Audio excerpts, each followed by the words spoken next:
हो जोड़ी बनल रहे दुल्हा दुल्हन के। बहुत मीठा बा, बहुत मीठा बा कि समधि समधिन के ना। ये असली भोजपुरी के पानी के पावर है। सब दिन सबका से महंगे बिकाला। भारत के छोड़िया मॉरिशस समुद्र पार सूरीनाम त्रिनिदाद सगरो बहाला। एक बार हाला करे के बाद भोजपुरी के नाम पे गावे के बाद दूल्हा दुल्हन का दिवस 1 मिनट के गाने रही हो तनी फैले हो के ना चतुलो कि जोड़ी बनल रहे दुल्हा दुल्हन के। फास्ट में चल जी कि जोड़ी बनल रहे दुल्हा दुल्हन के।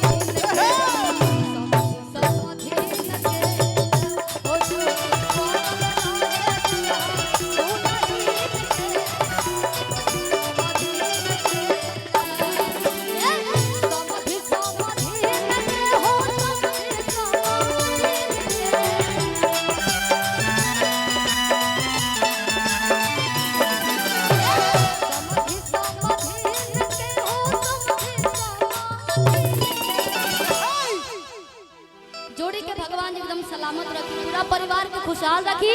तो एक बार कि जोड़ी जा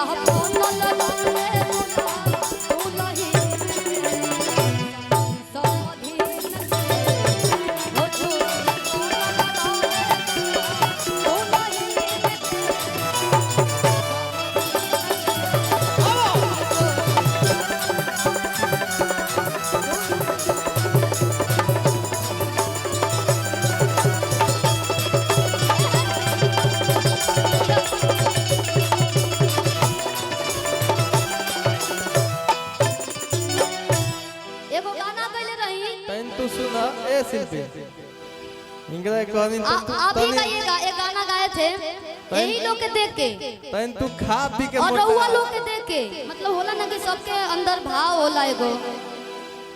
ते लोग के गाना बा कि ओइसे ताके लत लागो ता खा जई है सा हमर सौसे सजरिया चबा जई है सा।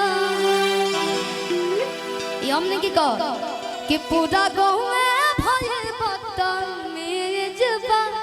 बदतमीज बा। हरि तक कबूतर हिलतावे कबूतर हिलतावे ठाए ठाए हिलतावे तुर कमर।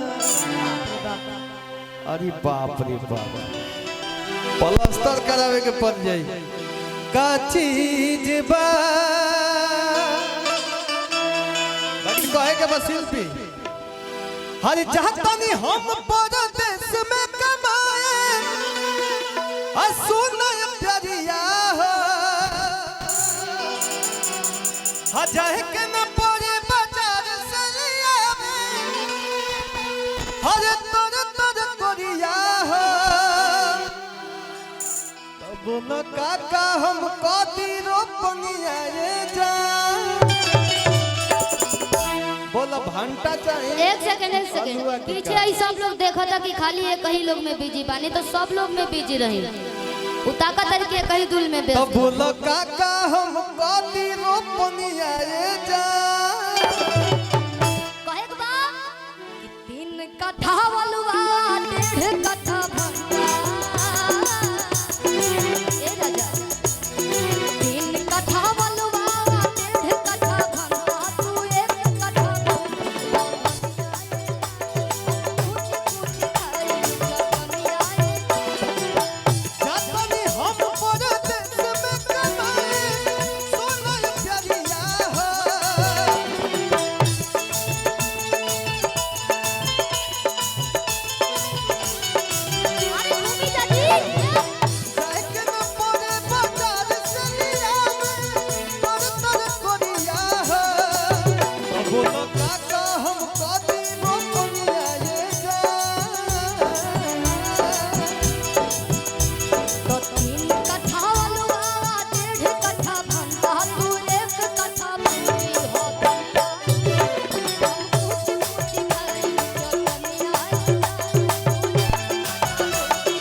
10 गो मुखड़ा गावल जाए। और भी फरमाइश बा कुछ कैसे कि सैया जलिया दे तारे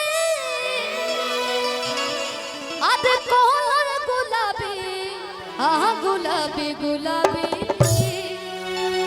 तो गुलाबी गुलाबी।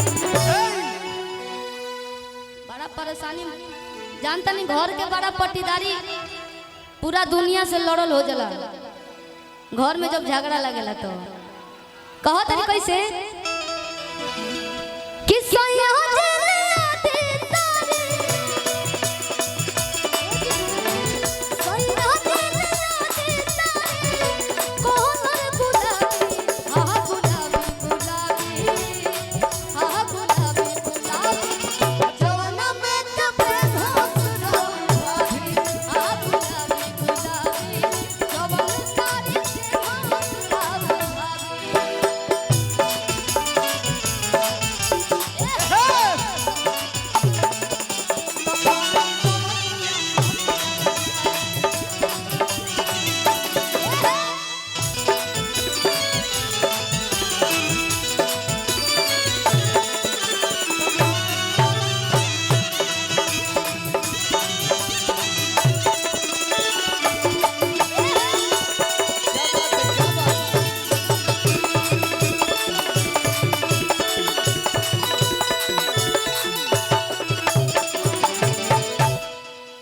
भाई सुना,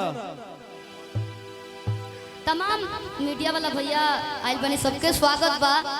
साथ ही साथ विकास भैया भी और एने बानी भैया तनी कम करी।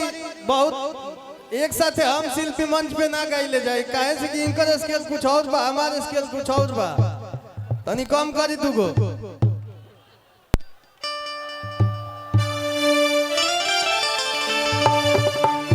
एगो लइकवा एगो लइकिया के देखलस तो कहता करेजा है।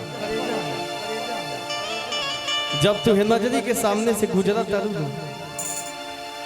तो बुझाता